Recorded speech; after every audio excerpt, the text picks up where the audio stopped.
Hello, good evening everyone. आप जो भी लोग क्लास में प्रेज़ेंट हैं ना अभी, तो भाई क्लास जो है वो 5:15 पर शुरू होगी और अपन जो है वो कॉम्प्लेक्स नंबर पढ़ेंगे, है ना?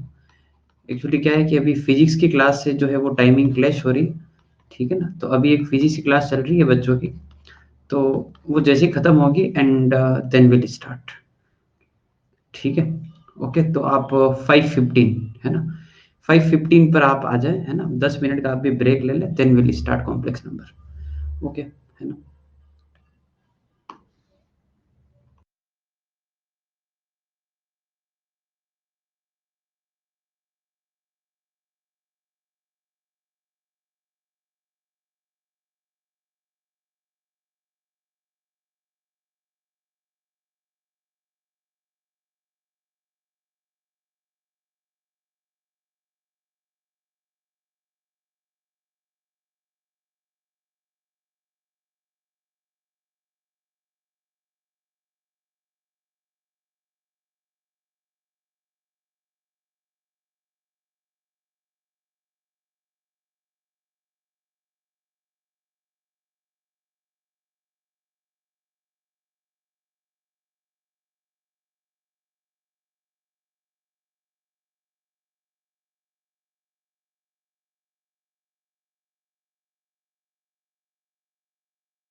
हेलो भाई, गुड इवनिंग एवरीवन। तो आई थिंक अब हो चुके हैं 5:15, है ना? और अब अपन जो है वो शुरू करते हैं। ठीक है, ओके, एक मिनट।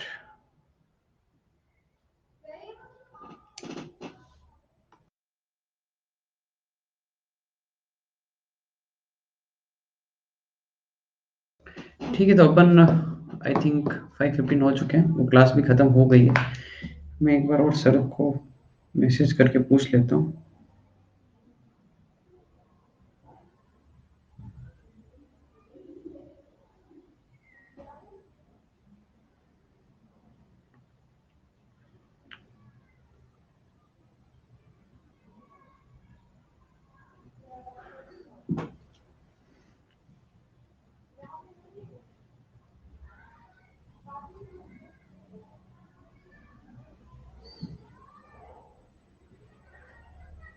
हेलो, हाय हाय। बस भाई शुरू कर रहे हैं ना? ठीक है। एक्चुअली आज का क्लेश हो गया है थोड़ा सा, है ना? फिजिक्स की क्लास का, और ये एक्चुअली एक्स्ट्रा क्लास है एक तरीके से, तो इस चक्कर में क्लेश हो गया। अब शुरू कर देते हैं। हेलो, हाय। हाँ भाई, तो कॉम्प्लेक्स नंबर पढ़ चुके थे, और अभी तक अपन इतना डिस्कस कर चुके थे कि हर कॉम्प्लेक्स नंबर जो है वो अपन ऐसे लिख सकते हैं कि z as x plus iota y। ठीक है, और जहाँ पर x कोमा y दोनों जो है वो रियल नंबर है। ठीक है, जहाँ पर x कोमा y जो है वो रियल नंबर है, और ये जो आयोटा है वो है √(-1)।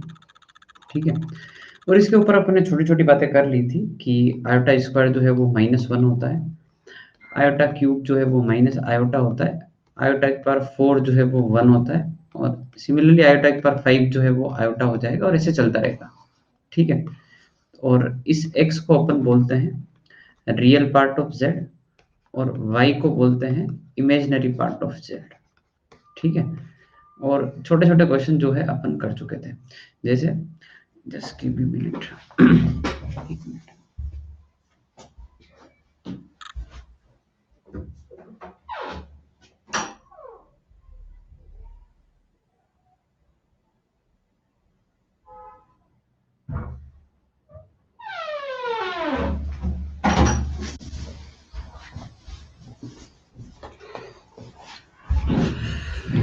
हाँ भाई, तो गुड इवनिंग भाई, गुड इवनिंग। चलो अभी शुरू करते हैं। ठीक है। तो ये सारी बातें हो चुकी थी। हाँ, दो कॉम्प्लेक्स नंबर को जोड़ना सिखा दिया था, दो कॉम्प्लेक्स नंबर को माइनस करना सिखा दिया था, दो कॉम्प्लेक्स नंबर को मल्टीप्लाई करना सिखा दिया था, और इवन डिवाइड करना भी सिखा ही दिया था। ठीक है, और ये सारी बातें अपने हो चुकी थी जो मैंने अब तक लिखी है। अब अपने को इसमें यहाँ से आगे बढ़ना है। ठीक है, तो जो आज का पहला टाइटल है ना, वो है मॉडुलस ऑफ कॉम्प्लेक्स नंबर। ठीक है, कि कॉम्प्लेक्स नंबर का मोड कैसे निकालते हैं। आज तीन बातें पढ़नी है: मोड, आर्ग्यूमेंट, और फिर पोलर फॉर्म। ठीक है, सो मॉडुलस ऑफ कॉम्प्लेक्स नंबर ये कैसे निकालते हैं वो अपन पढ़ने जा रहे हैं। तो एक्चुअली भाई, अगर कोई भी कॉम्प्लेक्स नंबर z जो है वो x plus iota why they रखा है, और आपको बोला है कि मोड z निकालना है, मोड का प्रेजेंटेशन ये होता है, और ये होता है x square plus y square का रूट। ये जो है मोड z होता है। बेसिकली अपन इसको ऐसे याद करते हैं कि बेसिकली ये है रियल पार्ट ऑफ z का whole square plus imaginary part of z का होल स्क्वायर का रूट। बस ये मोड का फॉर्मूला है। ठीक है, जैसे फॉर एग्जांपल आपको बोला जाए कि यार एक कॉम्प्लेक्स नंबर दे रखा है जो है 3+4 आयोटा, और आपको उसका मोड निकालना है, तो मोड हो जाएगा रियल पार्ट का होल स्क्वायर इमेजिनरी पार्ट का होल स्क्वायर का रूट, विच इज 5। समझ गए बात को? या फिर कोई अगर ऐसा बोले कि भाई हाँ, ये एक कॉम्प्लेक्स नंबर है जो 1 - आयोटा है, तो मोड जेड कितना आ जाएगा? 1 square plus 1 square, which is √2। ठीक है, अब ये तो हो गया फॉर्मूला वाइज कि हाँ भाई ऐसा ऐसा होता है। हाँ भाई, हेलो हाय। अब ये प्रेजेंट क्या करता है, इसका सिग्निफिकेंस क्या है ना, अगर उसकी बात करें तो यार देखो भाई, जैसे मतलब थोड़ा सा आप समझना, मतलब ये अगर नहीं समझ में आएगा तो भी चलेगा, क्योंकि वैसे भी अपन 12th में पढ़ेंगे इस चीज को। भाई जैसे कोई भी कॉम्प्लेक्स नंबर दे रखा है ना, z, जो x प्लस आयोटा वाई है, तो एक्चुअली ये जो पॉइंट है ना, आप ये मान लो कि ये 2D प्रेजेंटेशन है, ठीक है ना, ये पॉइंट जो है वो x कॉमा वाई है, तो ये वाली जो लेंथ है वो x है और ये वाली लेंथ है वो y है एक तरीके से। तो ये जो root of x square plus y square आ रहा है ना, ये है ये डिस्टेंस, कि भाई ये जो डिस्टेंस दिख रही है, जो मैंने ओ को यहाँ से पी से ज्वाइन किया है, this OP is basically mod z which is x square plus y square का रूट। तो इसका जो सिग्निफिकेंस है वो होता है डिस्टेंस फ्रॉम ओरिजिन, कि वो ओरिजिन से कितना दूर है। जैसे आप चेक कर सकते हो 3 + 4 आयोटा 5 पे आएगा, 1 - आयोटा √2 है ना, उस प्रकार से ये मोड हो गया, है ना। अच्छा, ये आज की अपने को पहली चीज पढ़नी थी कि हाँ भाई ये मोड होता है ना, ये पूछेंगे अभी अपने से, ठीक है। अब बात करते हैं सेकंड, आर्ग्यूमेंट, कि बताओ भाई आर्ग्यूमेंट कितना होगा ऑफ कॉम्प्लेक्स नंबर। बस ये भी थीटा होता है ना, और वो थीटा अपने को समझना होता है कि हाँ भाई कैसे निकालें। तो आप यूँ सोचो कि ये अपना एक्स वाई एक्सिस बोल दो अभी तो, है ना। वैसे कॉम्प्लेक्स प्लेन में रियल एक्सिस इमेजिनरी एक्सिस होता है, पर अपन इसको जो है वो बोल रहे हैं एक्स प्लस आयोटा वाई। तो ये जो लाइन यहाँ पर ये जो एंगल बना रही है, ठीक है, ये जो एंगल बन रहा है ना, इस थीटा को, ठीक है, भाई एक स्लाइड पढ़ा है अभी तक, है ना, एक ही चीज पढ़ी है ना, वो भी अपन देख लेंगे, वापस देख लेंगे, अभी तुमको एक बार में समझ आ जाएगा, ठीक है। तो ये जो थीटा होता है ना, ये अपन इसको बोलते हैं आर्ग्यूमेंट, कि इस लाइन का कितना एंगल बन रहा है। जैसे थोड़ी देर के लिए अगर मैं बोलूं कि यार एक काम करो, मैंने एक कॉम्प्लेक्स नंबर दिया है जो है 1 + आयोटा √3, तुम उसका आर्ग्यूमेंट बताओ। तो आर्ग्यूमेंट क्या आएगा, आर्ग्यूमेंट आई थिंक यहाँ से दिख गया होगा आपको, यहाँ से 90 ड्रॉप करें हैं, तो ये वाली जो लेंथ है वो x है, ये वाली जो लेंथ है वो y है, और ये जो थीटा है ना, वो मतलब टेन थीटा एक तरीके से, वो कितना हो गया y/x। तो यहाँ पे आ जाएगा √3/1, और वो कितना हो गया π/3, ठीक है। अब ये जो थीटा आ रहा है, इसी थीटा को अपन आर्ग्यूमेंट बोलते हैं। पर एक्चुअली जब मैं बोलूं कि इसका आंसर 60 डिग्री आ रहा है, समझना एक बार आप, इसका आंसर 60 डिग्री आ रहा है, दिख गया, है ना। तो कोई बंदा अगर ये बोल दे कि सर इसका आंसर तो 2π + π/3 भी है, तो आप उसको डिनाई नहीं कर सकते, समझ रहे हो बात को। 2π + π/3 इट इज फाइन, कोई दिक्कत वाली बात नहीं है ना। और 4π + π/3 ये भी कोई दिक्कत वाली बात नहीं है। 6π + π/3 ये भी कोई दिक्कत वाली बात नहीं है, ठीक है। मतलब ये सारी वैल्यूज ऐसे चलती है ना। तो एक्चुअली इसे मल्टीपल वैल्यूज आ गई, जैसे वो ट्रिग्नोमेट्री के जनरल सॉल्यूशन नहीं आते, ठीक है, उस प्रकार से ये आ गया। अब ये तो दिक्कत हो गई, तो अपन एक यूनिक वैल्यू के बारे में पढ़ते हैं। बेसिकली आर्ग्यूमेंट में भी जो अपने काम की चीज है, जो अपन जो आर्ग्यूमेंट डिस्कस करते हैं, वो अपन जो है इसकी प्रिंसिपल वैल्यू डिस्कस करते हैं। अपन जो है प्रिंसिपल वैल्यू ऑफ आर्ग्यूमेंट की ही बात करते हैं। तुम्हारा इनफाइनाइट वैल्यू आ रही होगी, मेरे को फर्क नहीं पड़ता, मेरे को वो ही वैल्यू चाहिए जो -π से π के बीच में हो, जो -π से π के बीच में वैल्यू हो, उसी को अपन प्रिंसिपल वैल्यू कंसीडर करते हैं। किसी भी हाल में इस बाउंड्री से इर्द गिर्द नहीं जाना है, -π से π के बीच में ही रहना है, तो अपन उसको प्रिंसिपल आर्ग्यूमेंट बोल देते हैं। जैसे कुछ कुछ ट्रिग्नोमेट्री जैसा, जैसे अपन नहीं बोलते 0 से 2π में जो आएगा वो प्रिंसिपल वैल्यू होगी, तो यहाँ पे 0 से 2π नहीं होता, यहाँ पे -π से π होता है, ठीक है, ओके। तो ये आर्गुमेंट हो गया, ये अपना मोड हो गया, बस, ठीक है, ये 2 चीज़ें आज की काम की थी। जो लोग लेट आए हैं देख लो। मोड क्या होता है? मोड होता है root of x square plus y square. ठीक है ना? यानी कि अगर 3 और 4 है तो मोड कितना आएगा? 3 स्क्वायर 4 स्क्वायर 5 हो गया। जैसे आप वेक्टर का मोड नहीं निकालते हो, आपको वेक्टर का मोड याद है क्या? आई आई का कोफिशिएंट, जे का कोफिशिएंट, वो जोड़ के आप वो वाली चीज़ है इसमें। ठीक है, ओके। तो भाई आंसर जो है वो मोड का तो ठीक है, इसका ध्यान रखना माइनस पाई से पाई के बीच में होना चाहिए बस। और ये है जहाँ पर कॉम्प्लेक्स नंबर आपके एनसीईआरटी से खत्म हो जाता है ना, वो है पोलर फॉर्म। ठीक है, या फिर ऐसा भी बोला जाता है कि ट्रिग्नोमेट्रिक फॉर्म।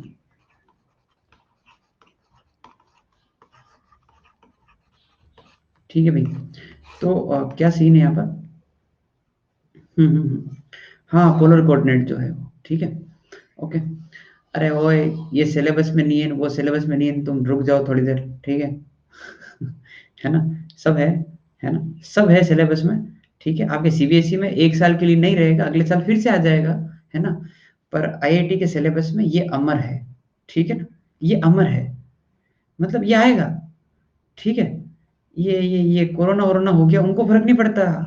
उनको बिल्कुल फर्क नहीं पड़ता, और पढ़ लो। एक स्लाइड में है, पढ़ा रहे हैं, एक स्लाइड में पढ़ा रहा हूँ, ये होता है, ये होता है, ये होता है, बात खत्म। क्या दिक्कत है? ये नहीं है, वो नहीं है। अरे एक चैप्टर में 3 कॉन्सेप्ट है, उसमें भी 2 नहीं होंगे तो मैं पढ़ूंगा क्या? ठीक है, देख लो, ज्यादा कोई ऐसा कोई हार्ड एंड फास्ट नहीं है ना। जेड जो है अपन अभी तक ऐसे लिखते आए हैं, अब इसको अपन दूसरे और प्रकार से लिख रहे हैं। और वो कैसे आया है, वो सिर्फ यही डायग्राम है। ठीक है। है ना? एक छोटा सा डायग्राम है कि भाई ये है जो डायग्राम अपन बार बार बना रहे हैं। ये जो चीज है वो अपन यहाँ पर कॉम्प्लेक्स नंबर लिया है x प्लस आयोटा वाई, यहाँ से 90 ड्रॉप किया। ये जो वैल्यू है वो x है, ये वैल्यू है वो है y। हाँ हाँ, मतलब मैं भी सोच रहा हूँ भाई, है ना? छुट्टी का मैं भी सोच रहा हूँ, ठीक है, ओके। ये r कोस थीटा है, r मतलब I won't confuse you, mod z cos theta. और ये जो है वो है मॉड z साइन थीटा। क्या भाई ये समझ में आया? ये अगर थीटा हो और ये वाली लेंथ जो है वो मॉड z हो, तो यही डायग्राम बार बार बना रहा हूँ मैं, ठीक है। बस बात खत्म हो गया। हाँ, प्रोजेक्शन, बस ये प्रोजेक्शन है। कोस वाला कंपोनेंट इज प्रोजेक्शन, साइन वाला कंपोनेंट इज परपेंडिकुलर। ठीक है। हाँ तो भाई x की वैल्यू कितनी होगी? Mod z cos theta. y की वैल्यू कितनी होगी? मॉड z साइन थीटा और आयोटा। अपन क्या करें, मॉड z बाहर निकाल लें, और पीछे क्या बचेगा? Cos theta plus iota sine theta, बस खत्म बात, हो गया। ये जो इधर वाली फॉर्म लिखी है, इस साइड वाली, इस फॉर्म को बोला जाता है कि ये है पोलर फॉर्म।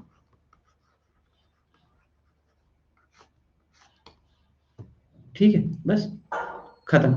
अब अपन छोटे छोटे क्वेश्चन कर लेते हैं, इतनी सी तो दिक्कत है। हाँ?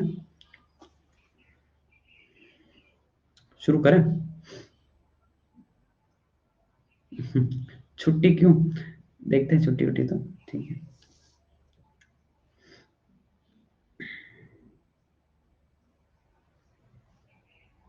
हाँ भाई,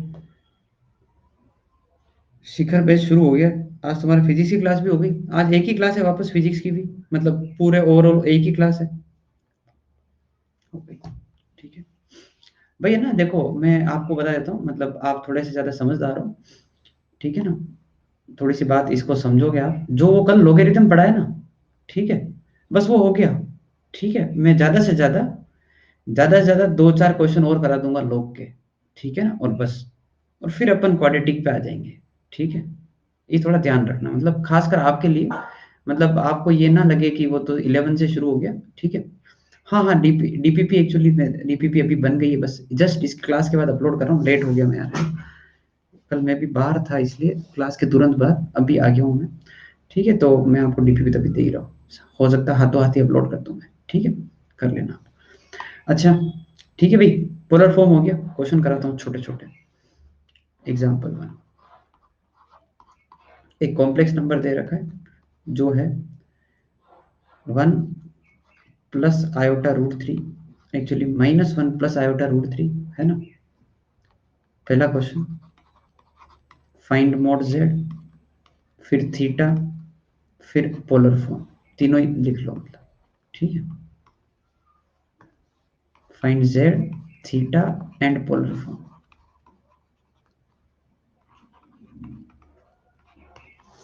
हाँ भाई चलो।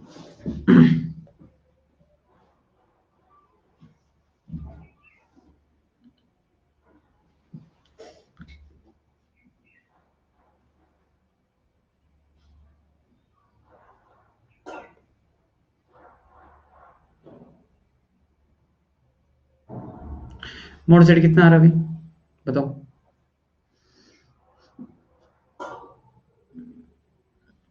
मॉड जेड 2 आ गया। ठीक है, ये हो गया 1 स्क्वायर और यहाँ पर हो गया √3 का स्क्वायर है ना, 2 आ गया। अच्छा इसका आर्ग्यूमेंट, तो देखो आर्ग्यूमेंट जो होता है ना, आप क्या करो डायग्राम बना लिया करो। आप बहुत अच्छी क्लैरिटी रख पाओगे। ठीक है ना, आप डायग्राम बना लो तो आपको क्लैरिटी अच्छी आएगी। भाई -1 प्लस ये है ना, तो ये कहाँ आएगा, इस जगह आएगा। आप सही लोकेट कर पाओगे। और अगर आप ऐसे नॉर्मली जाओगे ना तो आप गलत आंसर निकालोगे। ठीक है ना, जैसे ये -π/3 जो आ रहा है, ये एक ऑब्वियस आंसर है जो बच्चे निकालते हैं सबसे पहले। ठीक है, क्योंकि वो डिवाइड कर देते हैं। ऐसा नहीं है। ठीक है, अरे यार ऐसे तो फिर मैं अगर पूछूं तुमको कि बताओ भाई इसका आर्ग्यूमेंट कितना होगा, तो तुम क्या बताओगे। तुम अगर इन दोनों को डिवाइड कर दो तुम्हारा √3 आ जाएगा आंसर। तुम तो आंसर π/3 लिख के बैठ जाओगे। π/3 नहीं है वो। ठीक है, ओके भाई। तो आप क्या करें, आप एक बार क्वाड्रेंट पिक कर लें। सबको दिख गया ये सेकंड क्वाड्रेंट में आएगा। हाँ, अब बताओ ये वाला एंगल कितना है। ये वाला जो एंगल होता है विथ ओरिजिन जो एंगल होता है, ये आंसर होता है। ये दिख रहा है क्या सबको, 2π/3 बस। It is as simple as that. Diagram बना के देखा करो, वो होता है थीटा तुम्हारा। ठीक है, ओके। अच्छा, अब ये हो गया। क्या बोला, पोलर फॉर्म। पोलर फॉर्म क्या होता है, मोड जेड बाहर निकाल लो, अंदर होता है cos theta plus iota sine theta. ये याद रखो। तो ये कितना आएगा 2, यहाँ पे कितना आएगा cos π/3 और आयोटा साइन ऑफ 2π/3। और फिर भी आपको लगे कि नहीं जी हमने तो गलत लिखा है, तो क्या करोगे, वैल्यू पुट कर दो। cos 2π/3 की वैल्यू पुट कर दो, साइन 2π/3 की वैल्यू पुट कर दो, 2 से मल्टीप्लाई कर दो, you will get the same thing. समझ गए बात को। ठीक है, आगे बढ़ते हैं नेक्स्ट। लिख लो अच्छे से, मैं एक और क्वेश्चन करा देता हूँ ताकि ये पूरा पक्का हो जाए और फिर अपन आगे आ जाते हैं।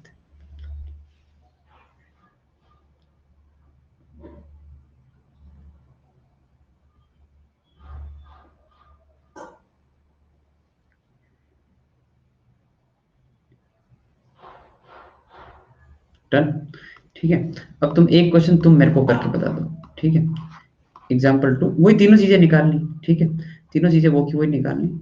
16/1 प्लस आयोटा √3, ये z है।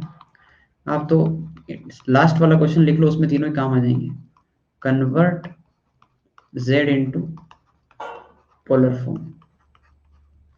ठीक है, convert z into polar form. ठीक है, स्टार्ट करो।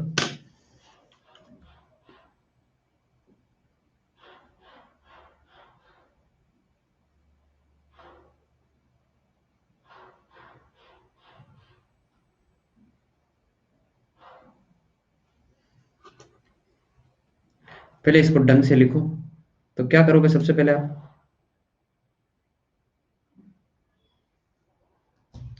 सबसे पहले आप इसको, ये जो डिवीजन वाला पार्ट है ना, इसको आप थोड़ा सा देखो भाई क्या करना है। तो सिखाया होगा मैंने, रेशलाइज करना। ऐसे लिख दो इसको, 1 माइनस आयोटा √3, 1 माइनस आयोटा √3, ऐसे लिख दो।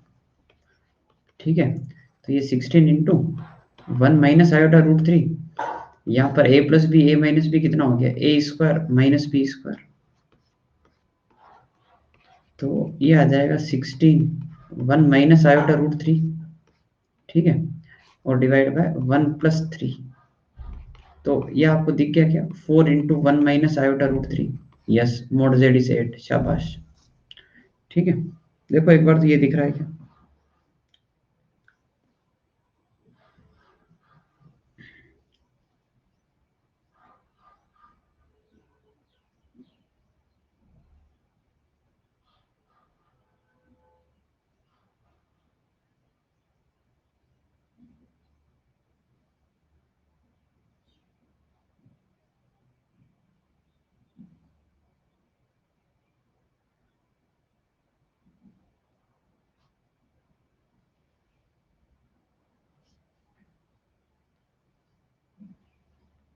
हो गया, ठीक है भाई, ओके।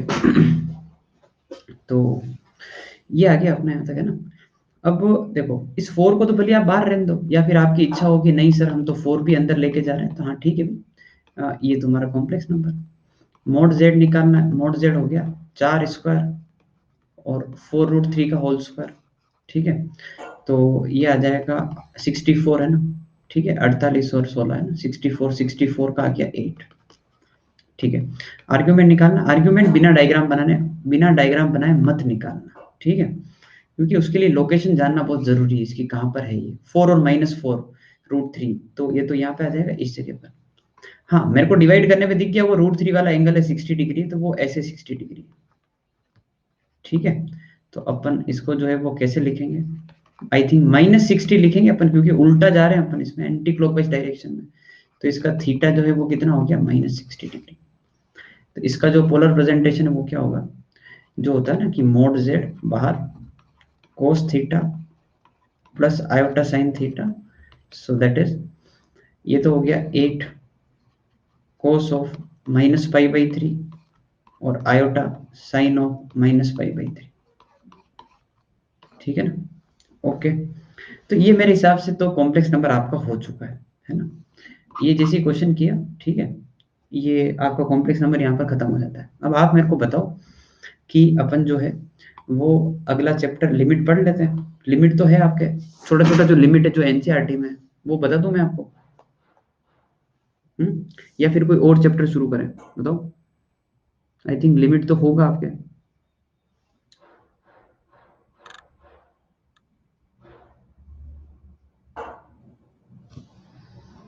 हाँ भाई, जल्दी से बताओ।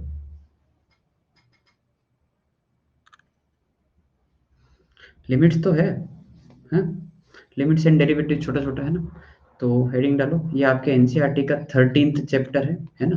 हाँ इंडक्शन तो नहीं है, मतलब मेरे को सबसे पहले पता लगा कि इंडक्शन तो नहीं होगा, ये आपके एनसीईआरटी का 13th चैप्टर है ना, लिमिट्स एंड डेरिवेटिव्स, ठीक है, शुरू कर देते हैं ना, ओके। यार लिमिट्स पहले पढ़ेंगे और डेरिवेटिव जो है वो बाद में पढ़ेंगे। जो आपके काम की लिमिट है वो मैं आपको बता देता हूँ, जो काम आएगा, मतलब लिमिट क्या होता है ना, और एक दो फॉर्मूले हैं वो मैं बता देता हूँ। तो देखो, सबसे पहली चीज, कोई भी किसी भी फंक्शन का कोई भी ग्राफ है, किसी भी फंक्शन का कोई भी ग्राफ है, मतलब आई वुड से कुछ ऐसा कुछ ग्राफ है, ठीक है, और थोड़ा सा और शार्प मैं बताता हूँ आपको, ऐसा कुछ इस टाइप से, और ये एक पॉइंट है, मैं पहले उसका कॉन्सेप्ट समझा रहा हूँ, है ना, ठीक है, और इतना वो टफ नहीं है, आराम से समझ में आ जाएगा। ये जो है वो 2 है वैल्यू एक्स एक्सिस पे, और 2 पुट किया तो ये यहाँ पर 3 आ रहा है, ये y is equal to F of x का ग्राफ है, ठीक है। आपको अगर बोला जाए कि यार एक काम करो, लिमिट निकालो इसकी 2 पर, तो इस प्रकार से रिप्रेजेंट किया जाता है। इसको पढ़ते कैसे हैं, लिमिट x टेंडिंग टू 2, है ना, इसको ऐसे पढ़ते हैं, x टेंडिंग टू 2 और x approaches to 2, f of x की वैल्यू क्या आ रही है, ऐसे इसको पढ़ा जाता है। इसका मतलब क्या? इसका मतलब ये नहीं है कि इसके अंदर टू पुट करना, फर्स्ट ऑफ ऑल ऐसा नहीं है कि टू पुट कर दो और आंसर निकाल लो, वो नहीं है। ठीक है ना, पहली चीज तो ये बोल रहा है कि टू के अगल बगल वैल्यू निकालो, अगल बगल वैल्यू निकालो, मतलब टू पे मत निकालो, टू से थोड़ा सा आगे जाके वैल्यू निकालो, टू से थोड़ा सा पीछे आके वैल्यू निकालो, टू से थोड़ा सा ज्यादा, टू से थोड़ा सा कम। अगर दोनों बराबर आ जाए तो अपन बोलेंगे कि हाँ भाई लिमिट बढ़िया है, लिमिट एग्जिस्ट कर रही है बस। और अगर अलग अलग आए तो फिर बोल देना कि नहीं नहीं गड़बड़ है। तो ठीक है, जैसे ऐसा क्वेश्चन आता है अपन जो है इसके दो पार्ट बना लेते हैं।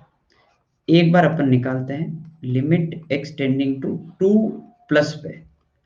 Now what I mean by this two plus, इस टू प्लस का मतलब होता है कि टू से थोड़ा सा आगे। व्हाट आई मीन बाय थोड़ा सा आगे, ये 2.000000000000001 उस टाइप से, टू से थोड़ा सा पीछे। What I mean by this 1.9999999999 ऐसे चल रहा है। तुम समझ रहे हो, इतना छोटा नंबर है। आप देख लो, टू से थोड़ा सा आगे गए तो जो वैल्यू है वो ये आएगी।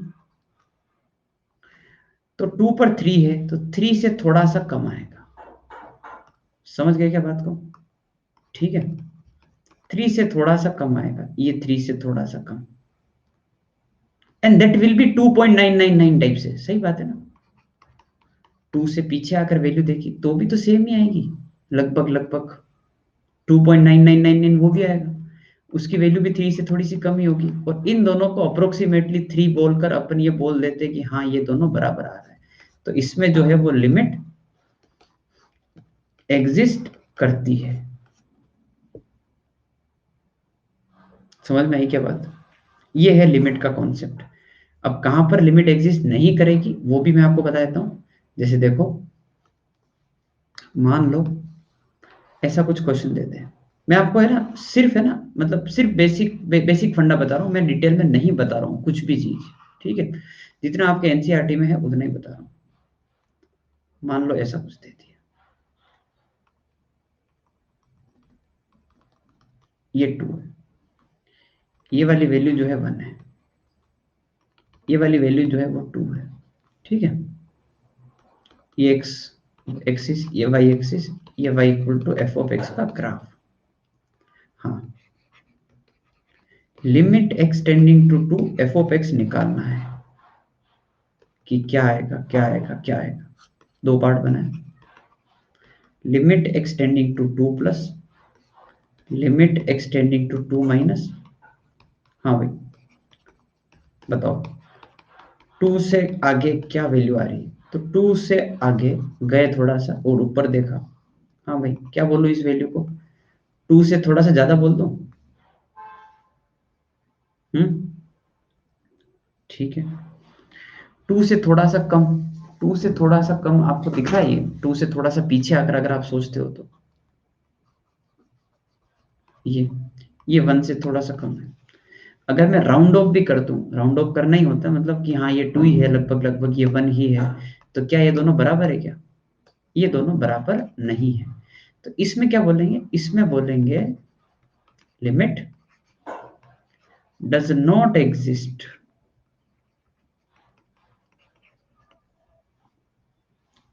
आई थिंक आपको इन दो क्वेश्चन से जो है वो लिमिट का कॉन्सेप्ट क्लियर हो गया होगा।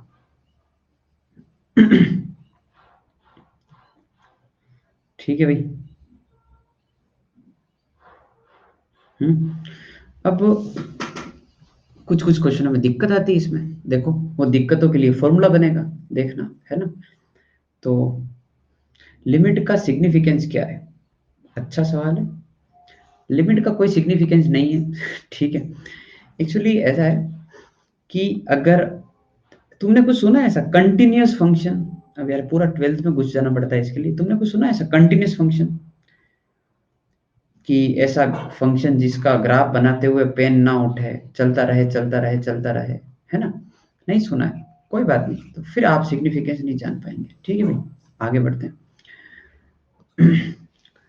एग्जाम्पल लिखो। अब क्या है कि लिमिट वगैरह पूछूंगा मैं कि बताओ भाई लिमिट कितना आ रहा है, क्या आ रहा है, क्या आ रहा है, ठीक है ना। तो भाई कुछ ऐसा क्वेश्चन है, x square minus 5x+6 divide by x-2, ये आंसर निकालना है, ठीक है। अभी सिग्निफिकेंस के लिए मैं सिर्फ इतना बोल सकता हूँ, ठीक है, सुनो, थोड़ा सा जितना तुमको समझ में आया है ना उतना समझो। अगर लिमिट एग्जिस्ट नहीं करता है ना, तो वो फंक्शन कभी भी कंटिन्यूअस नहीं हो सकता। उसका ग्राफ बनाते हुए आपको कहीं ना कहीं पेन उठाना पड़ेगा। मतलब इतने आराम से नहीं चल सकते आप, ऐसे ऐसे ऐसे ऐसे गए और यूं पेन नहीं उठना चाहिए। तो इसमें पेन उठा ना आपका, दिख रहा है आपको। अगर आप इसका ग्राफ बनाओगे तो आप यहाँ तक आओगे, फिर पेन उठाओगे, फिर वहां जाओगे, पेन उठाना, इसका मतलब वो फंक्शन डिसकंटिन्यूअस है।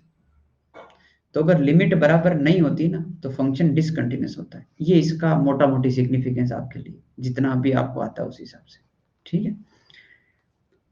ओके। हम्म। हाँ भाई, देखिए इसका वैल्यू निकालो तो, और limit extending to two, sorry two. Hmm.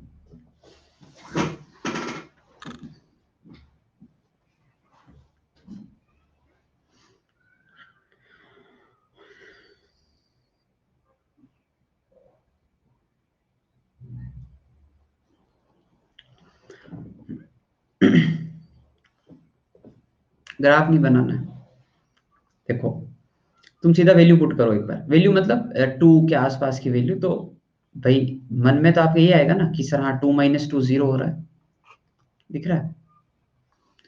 Sir इसमें अगर 2 पुट किया, देख लो, 6 और 4 10 - 10, 0/0 दिख रहा है।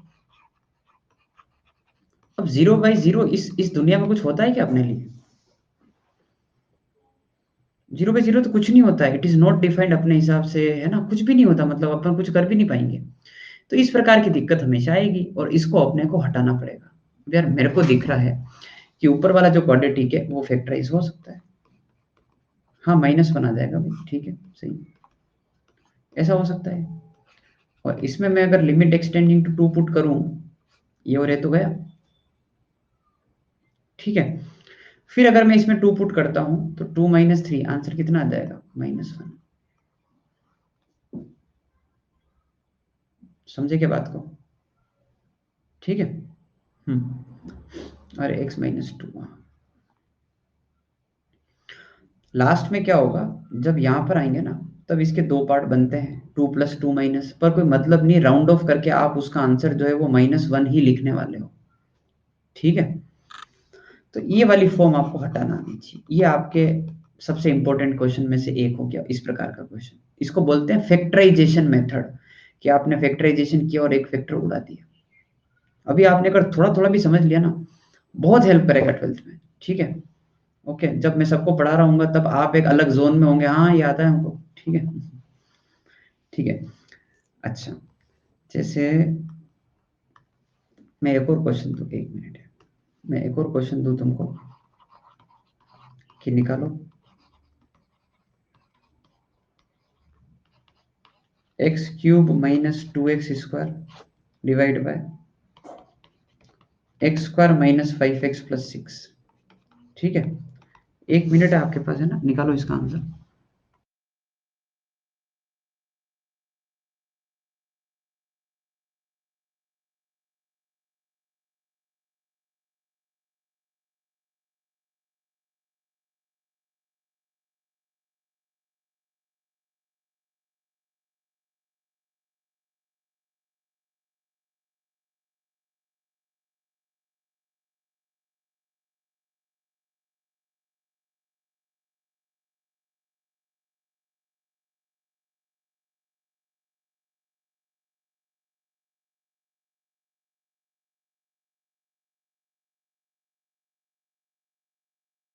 ठीक है भाई, -4 आ रहा है, शाबाश, बहुत ही बढ़िया, है ना, सही बात है।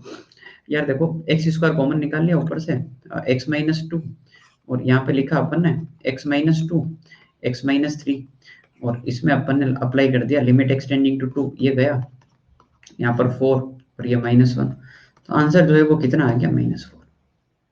समझ गए बात को? ठीक है, ओके। अच्छा, थोड़ा और आगे बढ़ते हैं, है ना? थोड़ा और आगे बढ़ते हैं। तो ये एग्जाम्पल 3 एग्जाम्पल 3 भाई ऐसा है कि मैं आपको कुछ, चलो मैनिपुलेशन है, आप खुद सीखोगे तो ठीक रहेगा, है ना? Limit extending to 0, 1 + x -1 divide by x, ये निकालो कितना है।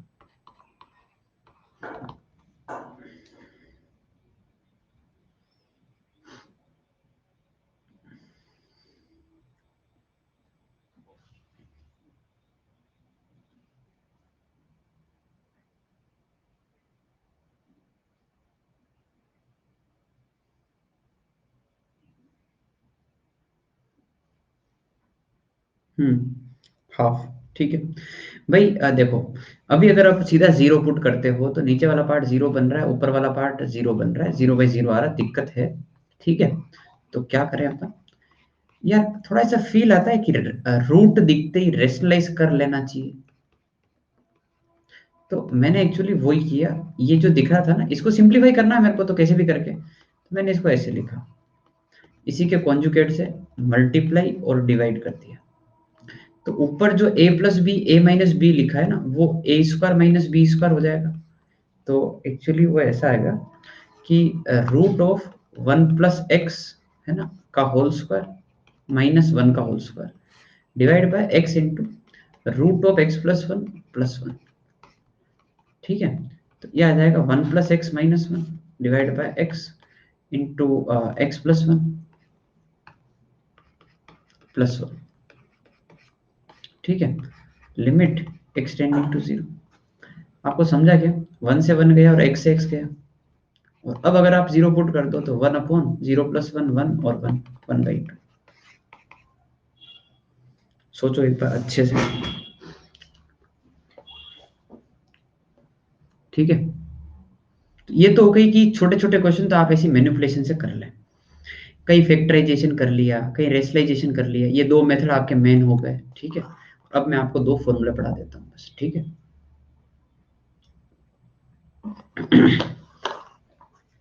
ठीक है। शुरू करते हैं। ओके, फर्स्ट नोट करके लिखना। पहला formula, limit x tending to a। अगर ऐसा फॉर्मेट कहीं दिखे आपको, x की पावर n माइनस a की power n upon x minus a, आप बिना कोई मैनिपुलेशन करे ऐसा लिखते हैं answer n a n minus 1। ये है आपका पहला फॉर्मूला ऑफ लिमिट। ठीक है, एक बार आप एक और फॉर्मूला लिख लें ताकि फॉर्मूले सारे एक साथ हो जाए। जो जो एनसीईआरटी में आपके हैं, sin x अपॉन x 1 होता है। और last formula tan x upon x भी 1 होता है। ठीक है, अच्छे सितारे सितारे बना लो। इन तीन से आपकी एनसीईआरटी कंप्लीट लिमिट की। ठीक है, अब ये कैसे यूज करने हैं, कहाँ काम आएंगे, उनकी बात अपन कर लेते हैं। ठीक है भाई, स्टार्ट करें। अच्छे से लिख दो, यही फॉर्मूला है, इससे आपका पूरा एनसीईआरटी हो जाएगा। ठीक है ना, और कोई दिक्कत नहीं आएगी कहीं पर भी।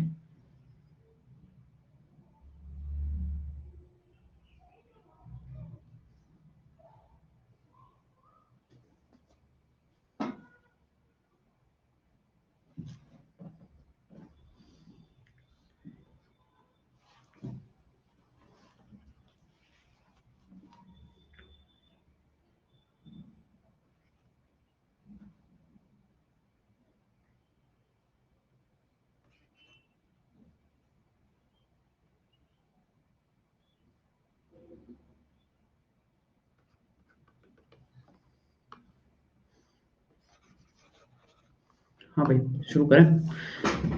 देखो, अरे भाई कुछ कैलकुलेशन चल रही है, ठीक है ना भाई। ऐसा है कि इस फॉर्मूले को इस्तेमाल करना है। एक्चुअली ये ऐसी जगह काम आ जाता है ना, जैसे मैं आपको एक छोटी सी बात बताता हूँ। कुछ ऐसा क्वेश्चन दे दिए कि भाई चलो ये निकालो, ठीक है, निकालो तुम एक बार। मैं इसको 1 मिनट रुको। एक्चुअली फॉर्मूला, हाँ ठीक है, आगे करता हूँ ना, दोनों कंपैरिजन बताना पड़ेगा आपको। आप ये क्वेश्चन करो, देखें, limit x tending to 1, x की पावर 4 - 1 अपॉन x - 1। ये आपको पूछा कि हाँ भाई इसका वैल्यू निकालो, क्या आ रहा है, ठीक है। तो आप करोगे इसको, है ना, और आंसर बताओगे, ट्राई करो।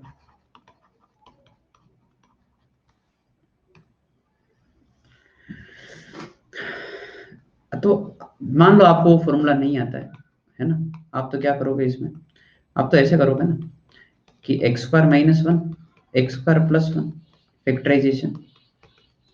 अब फिर अपन x - 1 x+1 x² + 1 divide by x - 1, ठीक है, और ये हटा दोगे। फिर इसमें 1 पुट करोगे, तो 1 + 1 2 और 1 + 1 2, और फिर आंसर बताओगे, कितना बताओगे, 4, ठीक है। हाँ भाई, अगर आपको फॉर्मूला नहीं पता है तो यही करोगे ना, ठीक है। पर अगर मैं ये दे दूं आपको,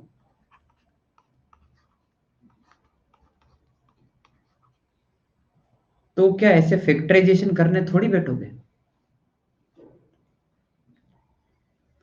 नहीं, मेरे को पता है तुम फॉर्मूला यूज कर करके आंसर बता रहे हो, वो सब ठीक है? तुम फॉर्मूला यूज करने थोड़ी बैठोगे, समझ में आ रही है ना बात, है ना।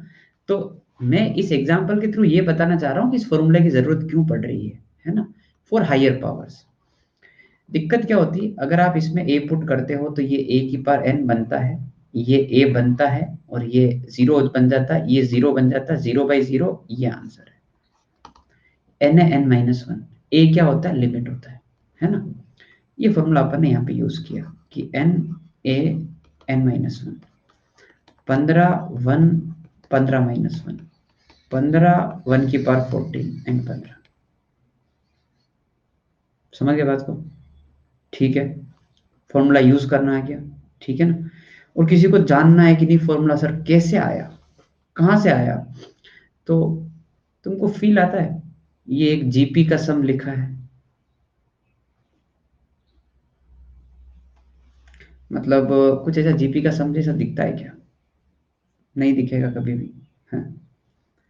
देखो, एक आप जीपी सोचो, मतलब ऐसे ही मैं हवा में बता रहा हूँ, एक्स की पावर n - 1, एक्स की पावर n - 2 इंटू ए, एक्स की पावर n - 3 इंटू ए स्क्वायर, ऐसे ऐसे ऐसे ऐसे चल रहा है।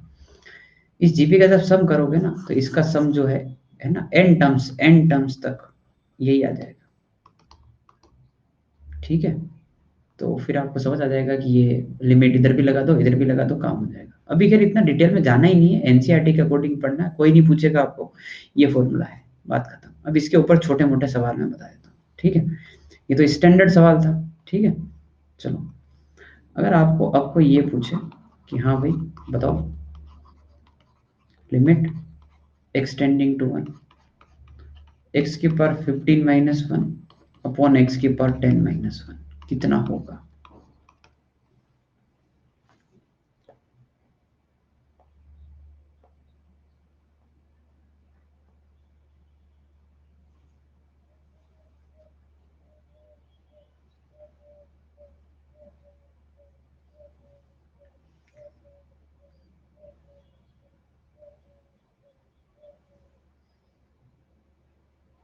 नहीं भाई, ठीक है ना, कोई डिस्टरबेंस नहीं। अच्छा हो तुमने याद दिला दिया मेरे को, है ना, ठीक है। अच्छा हुआ याद दिला दिया मेरे को, ध्यान नहीं था। कल भी यही चक्कर पड़ेगा, है ना। वैसे कल अगर मेरे को ज़्यादा पढ़ाने की जरूरत नहीं पड़ेगी, देखता हूँ कल की क्लास का मैं आपको अपडेट सेक्शन में। कल नहीं है फिजिक्स, दूसरी क्लासेस तो होगी कल, कि कल वो भी नहीं है।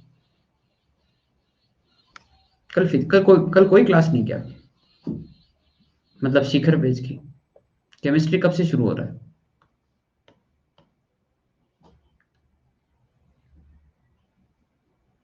कल नहीं है ना, ठीक है, ओके। हाँ भाई, बढ़िया बात है, ये समझा तुमको। Limit x tending to 1, x की पावर 15 माइनस 1, एक्स की power 10 minus 1 divide by x minus 1 divide by x minus 1 कर दूं क्या?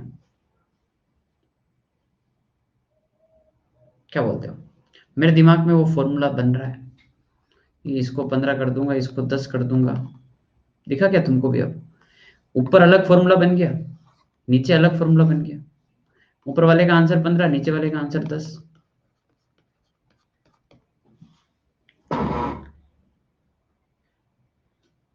समझे बात को? है ना? ऐसे कर सकते हैं अपन इसको, है ना? अच्छा, मैं धीरे धीरे अभी आपको मतलब वो समझाने की कोशिश कर रहा हूँ कि हाँ देखो, ये ऐसा होता है, ऐसा होता है, ऐसा होता है। ठीक है ना? जैसे आप परफेक्ट हुए, थोड़े से अपन थोड़ा बढ़िया सवाल भी कर लेंगे। ठीक है? ओके, आगे बढ़ते हैं। हम्म। अब मैं आपको जो वो दूसरा फॉर्मूला लिखा था उसके ऊपर थोड़ा समझा देता हूँ। ठीक है भाई, अपन ने ये लिखा था, limit x tending to 0 sine x upon x कितना होता है? 1 होता है। ये लिखा था ना? आप मेरे को बताओ, limit x tending to 0 sine of 5x upon x कितना होगा?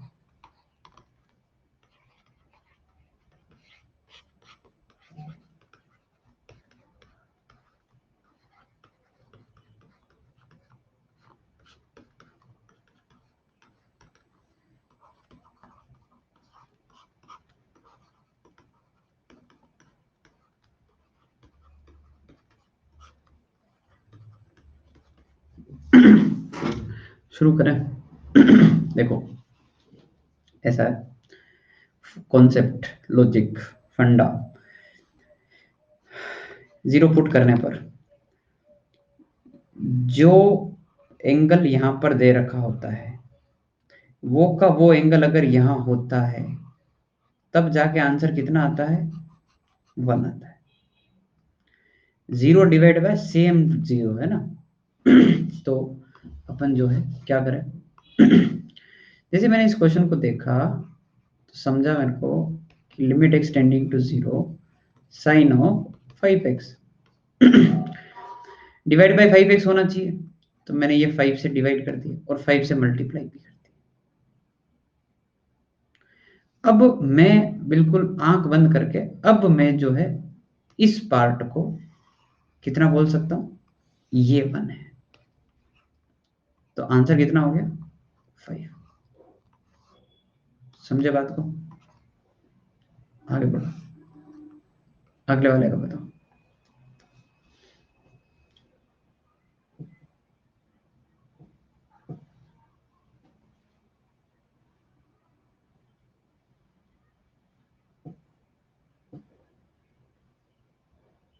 शाबाश, हाफ आ जाएगा, बढ़िया। Limit extending to 0 sine of x by 2, यहाँ पे भी x बाई 2 होना चाहिए, तो मैंने क्या किया? डिवाइड बाई 2 कर लिया, इंटू 2 कर लिया। उससे ये जो पूरी बात है, ये ये कितनी हो गई? 1। और अपना आंसर कितना हो गया? ठीक है, बस। ये बताओ, sign 4x upon sine 2x। शाबाश, 2, बढ़िया।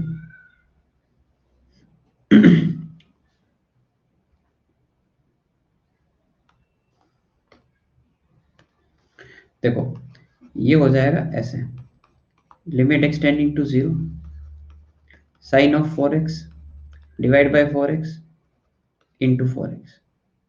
अच्छा, तुम कर रहे हो क्या? मेरे को लगा हो गया तुम्हारा।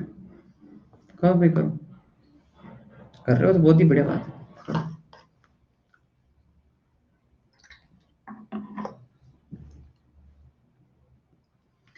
एक्स टेंडिंग टू 0 ना हो तो? बढ़िया सवाल, बहुत ही बढ़िया सवाल। ठीक है, बिल्कुल। देखते हैं जब नहीं होगा तब। वैसे मैं देख पा रहा हूँ, मेरे सामने एनसीईआरटी पड़ी है, मैं देख रहा हूँ सारे क्वेश्चन, है ना? क्योंकि मेरे को भी जानना है क्या है क्वेश्चन। सब में 0 है होंगे, ठीक है। सब में जीरो है। सुनो, जीरो नहीं होता है ना, मैं थोड़ा सा फंडा बताता हूँ, जीरो नहीं होता है ना, तो ट्रांसफॉर्मेशन से जीरो बनाना होता है, ठीक है? तब जाकर अपन ये फॉर्मूला वो 12th में आएगा यार, है ना? अभी तो क्या है देखो, मैं खुद भी है ना कुछ नहीं बता रहा हूँ, मैं सिर्फ है ना, तुम विश्वास नहीं करोगे, ये एनसीईआरटी खुली है ना, ये इस आईपैड में आपके सामने एनसीईआरटी ऐसे देख रहा हूँ मैं, है ना, कि क्या है क्या नहीं है, मैं उसके अकॉर्डिंग ही बता रहा हूँ आपको, ठीक है ना? मैं भी ज्यादा नहीं बताना चाह रहा इसमें। कैसे करते हैं ट्रांसफॉर्मेशन, अरे बाप रे, बताना पड़ेगा ऐसा? चलो बताते हैं, बताएंगे, ठीक है? Divide by 4x into 4x, ठीक है? Sine of 2x divide by 2x into 2x, ठीक है? साइन एक्स अपॉन एक्स 1 कर दूं, साइन एक्स अपॉन एक्स 1 कर दूं, एक्स से एक्स हटा दूं, आंसर कितना आ गया? 4/2, 2 आ गया, ठीक है भाई, ओके, आगे बढ़ते, नेक्स्ट।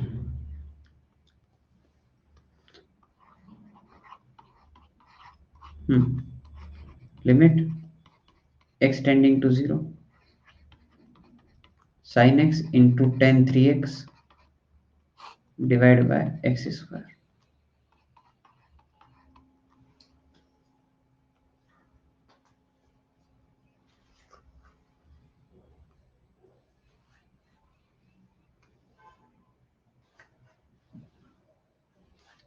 ठीक है?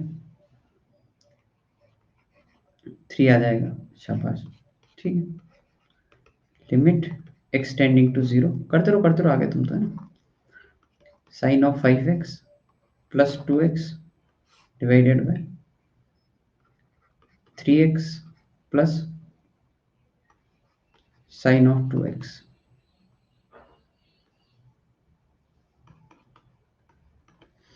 तो ऊपर तो क्या करना है, तोड़ दो इसको अलग अलग, एक साइन एक्स अपॉन एक्स, एक ये टेन 3x अपॉन जो x आ रहा है उसमें 3 चाहिए, 3 लगा दो मल्टीप्लाई डिवाइड करके, and rest of the things are same, तो sine x upon x 1, tan x upon x 1, और ये आंसर 3,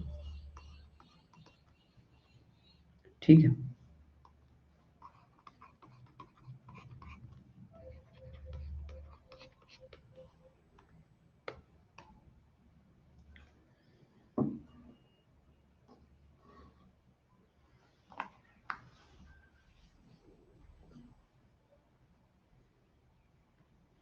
7/5 एक्स से डिवाइड कर दो सब जगह, मेरे हिसाब से काम हो जाएगा, है ना? सब जगह अपन एक्स से डिवाइड कर दें, तो sine 5x upon x plus 2, 3 plus sine 2x upon x, ठीक है? Divide by 5 into 5 divide by 2 into 2, sine x upon x 1, sine x upon x 1, तो आंसर आ गया ऊपर 5 प्लस 2, 3 प्लस 2, 7/5, ठीक है भाई, आगे बढ़े। छोटे छोटे सवालों के थ्रू आगे बढ़ते जा रहे हैं। थोड़ा ट्रिकी सवाल देते हैं, अरे अभी दे देते हैं, अभी दे देते हैं ट्रिकी सवाल।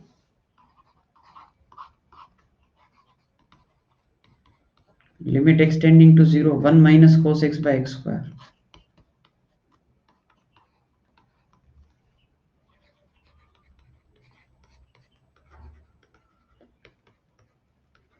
One minus cos 5x divide by x square.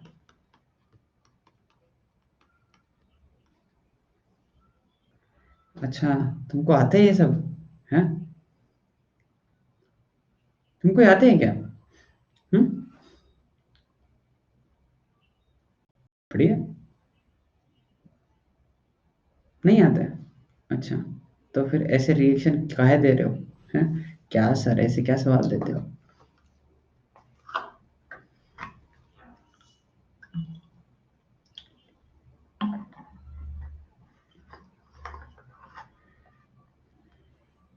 हाँ, 1/2 ठीक है, क्या भाई, अपने को कोई फॉर्मूला आता है क्या कोस का? अपने को तो साइन और टेन के ही फॉर्मूले आते हैं, है ना? तो इसको अपने को साइन में कन्वर्ट करना पड़ेगा ताकि अपन वो स्टैंडर्ड फॉर्मूला यूज कर पाए। ठीक है, करो देखें।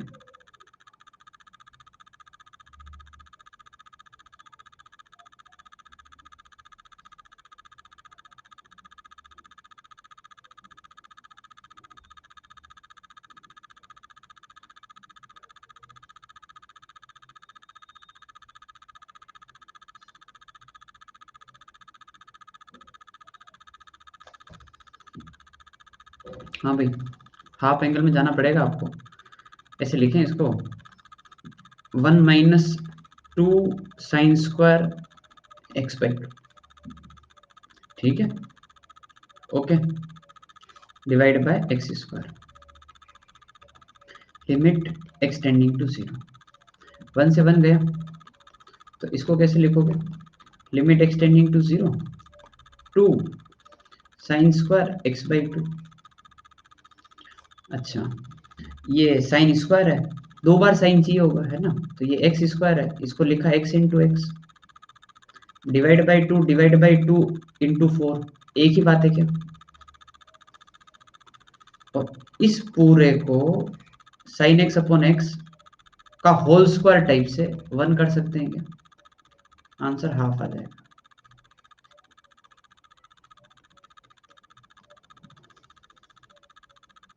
समझे बात को?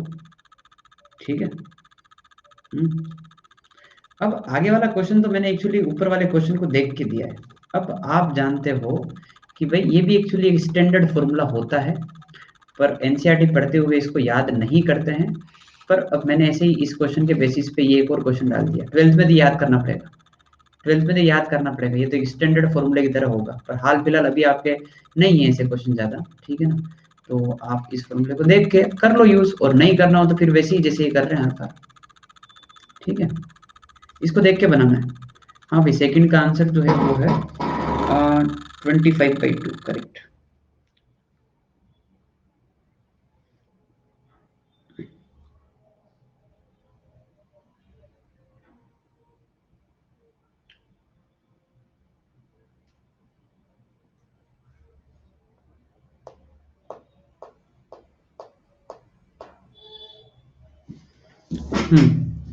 अच्छा, दे दे भाई, क्वेश्चन दे रहे हैं, बस बस बस दे रहे हैं। 1 - cos of 5x। अच्छा, जो यहाँ पे होता है उसी का होल स्क्वायर यहाँ पे होता है, ये फंडा लगा रहा हूँ। जो यहाँ पे होता है उसी का होल स्क्वायर यहाँ पे चाहिए। तो ये एक्स स्क्वायर जो दे रखा है ना, इसमें क्या करेंगे, 25 और 25 मल्टीप्लाई डिवाइड, और फिर लगाएंगे लिमिट एक्सटेंडिंग टू जीरो। तो ये जो पूरी बात है, 1 - cos x/x² कितना हो जाएगा? Half into 25।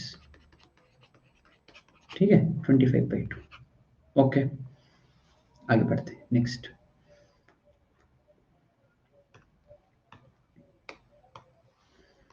हाँ भाई, लिखो, limit extending to zero, sin x minus 10x divide by x cube,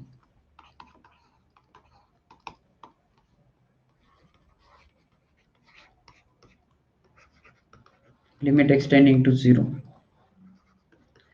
ax plus x cos x divide by b sin x। Solve कर लेना भाई, सार्थक सोल्व कर लेना, ठीक है।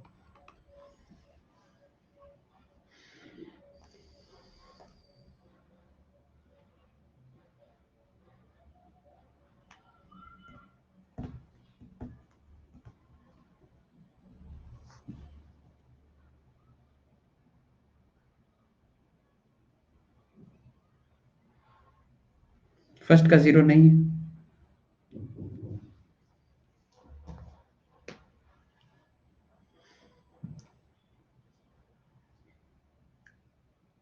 Minus half. 1/x कैसे आ सकता है? हाँ, जब तुम x को जीरो पुट करोगे तो 1/x कैसे x की वैल्यू तो पुट करनी है ना, तो x की टर्म में तो आंसर कभी आएगा ही नहीं। पहले ये सोचो।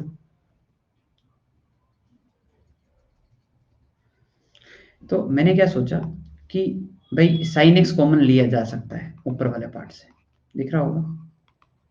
तो लिमिट एक्सटेंडिंग टू 0, मैंने जो है वो साइन एक्स बाहर निकाल लिया, ठीक है। तो साइन एक्स कॉमन ले लिया, यहाँ पे कितना बचेगा 1, और यहाँ पे कितना बचेगा 1/cos, ठीक है, divide by x cube. LCM ले लिया, माइनस भी बाहर, पहले एलसीएम ले लेते हैं। cos x -1, और एक आ जाएगा यहाँ पर डिवाइड बाय cos x, एक आ जाएगा एक्स क्यूब को तोड़ा x² इंटू एक्स, और क्यों तोड़ रहा हूँ तुमको पता ही होगा, ये साइन भी अलग दिखाना है मेरे को,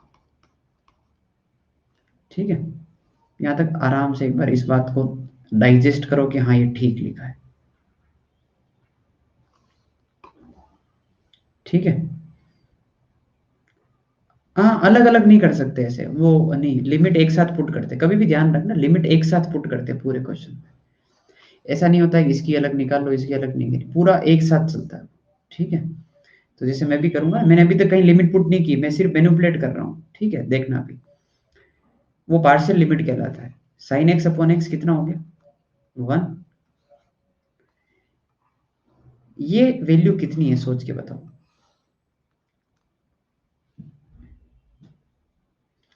ये -12 है, थोड़ा ध्यान रखना, क्योंकि वो 1 - cos x by x square, ये हाफ होता है। ये cos x माइनस, ये उसका नेगेटिव है, और cos 0 कितना हो गया 1 हो ही गया, तो आंसर कितना आ गया -12, ठीक है। ओके, आगे बढ़ते हैं नेक्स्ट। हाँ भाई, हेलो हाय, बताओ क्या हो गया।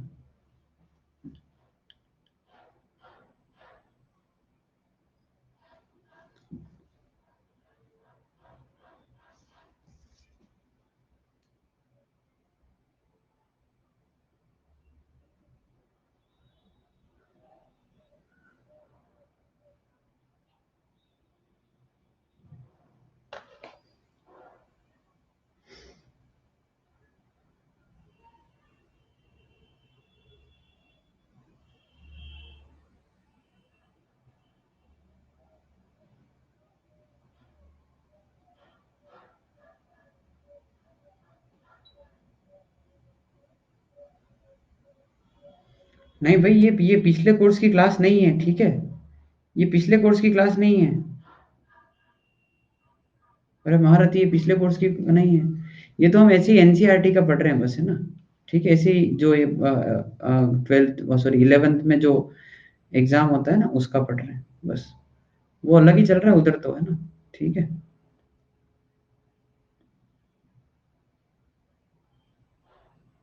हाँ भाई, ये अगले क्वेश्चन का आंसर बताओ ना भाई, क्या कर रहे हो तुम लोग।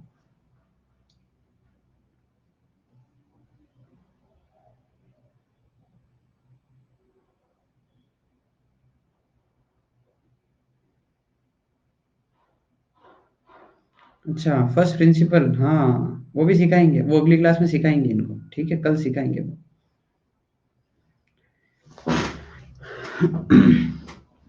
हम्म, भाई अगले क्वेश्चन में क्या कर रहे हैं अपन, बताओ मेरे को। एक्स से डिवाइड कर दूं सब जगह। हम्म, तो ये क्वेश्चन जो है वो लिखा है a प्लस कोस एक्स, और यहाँ पे आ जाएगा b sine x divide by x, ठीक है। कोस 0 1, और b sine x by x 1, a+1/b आ रहा है, ठीक है। आगे बढ़े।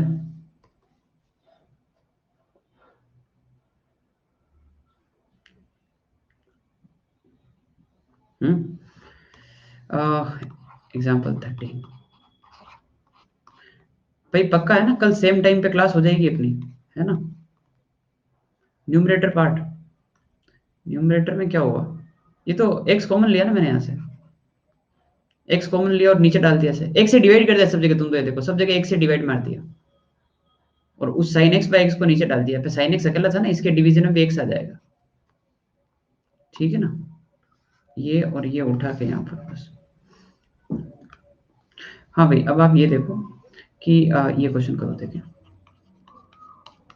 तुम तुम्हारे बेसिक फंडे से ही जाओ, ठीक है ना। तुम फॉर्मूला याद मत करो, तुम सिर्फ शुरुआत में जो फॉर्मूला लिखा है वो याद करो, ठीक है ना।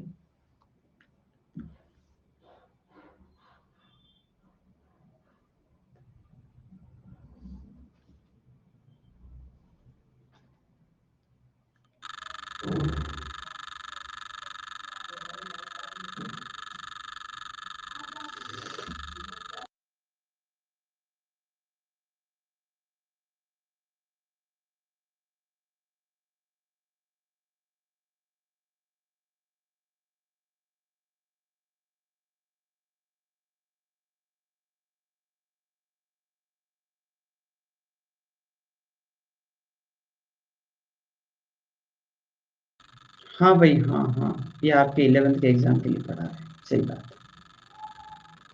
ठीक है, लिमिट एक्सटेंडिंग टू जीरो। हाँ भाई, इसमें क्या करोगे, हाफ एंगल लगाओगे ना ऐसे, 1 - 2 sin² x।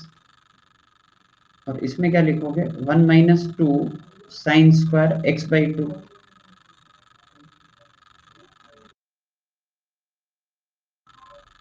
ठीक है क्या, यहाँ तक 1 से 1 गया, 1 से 1 गया, 2 से 2 गया, माइनस से माइनस गया। आप अगली स्टेप में देखो, यहाँ तक आ गए क्या,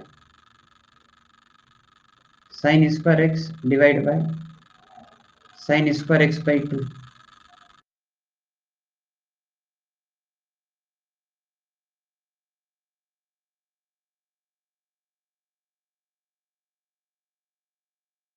अब तो आई थिंक हो जाएगा, divide by x² into x² divide by x/2 का होल स्क्वायर और x/2 का होल स्क्वायर। ठीक है, ये जोड़ा 1, ये वाला जोड़ा भी 1, x² गया, 4 उच्चक के ऊपर आ जाएगा।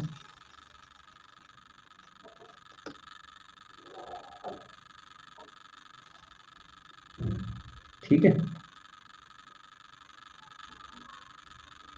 ओके भाई। सो आई थिंक अपन जो है अब आज के क्लास के आखिरी सवाल पर है ना, लास्ट क्वेश्चन पे चलते हैं बस। और फिर मैं आपको कल, है ना, कल इसके अंदर एक टाइप की प्रॉब्लम और बच रही है, वो करा दूंगा, ट्रांसफॉर्मेशन ऑफ लिमिट सिखा दूंगा, और डेरिवेटिव का आइडिया दे दूंगा। कल का काम भी हो जाएगा, कल तो मेरे हिसाब से 1 घंटे में अपन फ्री हो जाएंगे, 1 घंटे से पहले भी फ्री हो सकते हैं। ठीक है ना, तो डेरिवेटिव और ट्रांसफॉर्मेशन ऑफ लिमिट, और ये लिमिट में जो एक टाइप का क्वेश्चन और चल रहा है वो अपन कर लेंगे। ठीक है भाई, ओके। उसके बाद क्या, बस कल लास्ट क्लास है ना, खत्म, बस उसके बाद हो गया। अब आपके जो, हाँ, नहीं होगा उसके बाद, कल आखिरी क्लास है, बस 2 क्लास ही ऐड कर रही थी, एक ये वाली क्लास और बस, है ना। हम्म उसके बाद शिखर बैच है बस अपना, ठीक है ना। आप हो, मैं हूँ, शिखर बैच है।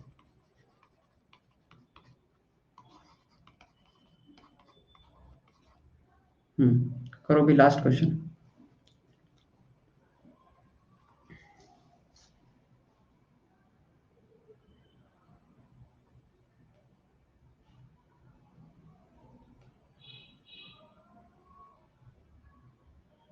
अरे कोई फेयरवेल नहीं है भाई, हैं, नए बैच में जा रहे हैं ना, नए बैच में जा रहे हैं।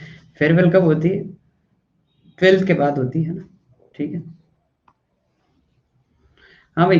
तो लास्ट क्वेश्चन, ऊपर a³ - b³ जैसा दिख रहा है, ऊपर आपको अगर फैक्टर दिख रहे हो तो a - b, a² b² plus ab। Factorization जज करो एक बार तो।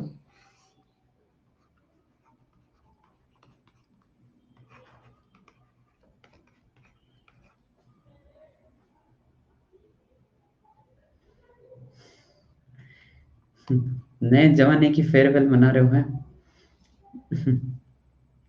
हाँ भाई, 3/2, बिल्कुल सही बात है, 3/2, शाबाश।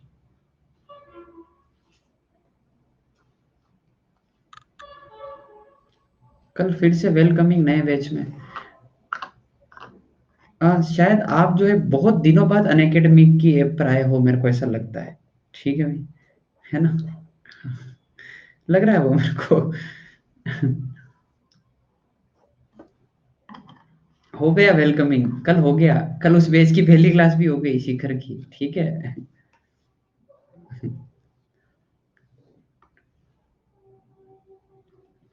हाँ भाई, शुरू करते हैं। Divide by x square into x square, ठीक है। फॉर्मूला याद है? ये तो वन। फॉर्मूला याद है? ये हाफ। और नहीं याद हो तो फिर हाफ एंगल। ये cos 0 1 cos 0 1 1 1 1 3, 3 into 1/2, answer half, 3/2।